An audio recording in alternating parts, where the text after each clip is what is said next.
திருச்சி மாவட்டம் முசிறியில் மாற்றுக் கட்சிகளைச் சேர்ந்த 20க்கும் மேற்பட்டோர் அதிமுகவில் இணைந்தனர்.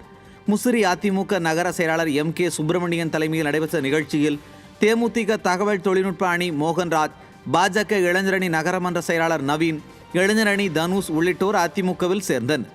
அவர்களுக்கு அதிமுக துண்டுகள் அணிவிக்கப்பட்டு உற்சாகமாக வரவேற்கப்பட்டனர்.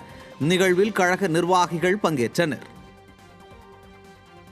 கடலூர் மாவட்டம் பன்ருட்டியில் அதிமுக நகர கழக அலுவலகத்தின் திறப்பு விழா சிறப்பாக நடைபெற்றது. புதிய நகர கழக செயலாளராக கவுன்சிலர் மோகன் நியமிக்கப்பட்டதை தொடர்ந்து மார்க்கெட் சாலையில் அமைந்துள்ள புதிய கட்சி அலுவலகம் திறக்கப்பட்டது. விழாவில் கடலூர் வடக்கு மாவட்ட கழக செயலாளரும் முன்னாள் அமைச்சருமான MC சம்பத் தலைமை வகித்து புதிய அலுவலகத்தை ரிப்பன் வெட்டி திறந்து வைத்து குத்துவிளக்கு ஏற்றினார். பின்னர் புரட்சித் தலைவர் MGR மற்றும் புரட்சித் தலைவி ஜெயலலிதா ஆகியோரின் திருவுருவ படங்களுக்கு மலர் தூவி மரியாதை செலுத்தினார். இந்நிகழ்வில் மாவட்ட அம்மா பேரவை செயலாளர் கனகராஜ், துணை செயலாளர் தெய்வபக்கிரி உள்ளிட்ட கழக நிர்வாகிகள் பலர் கலந்து கொண்டனர்.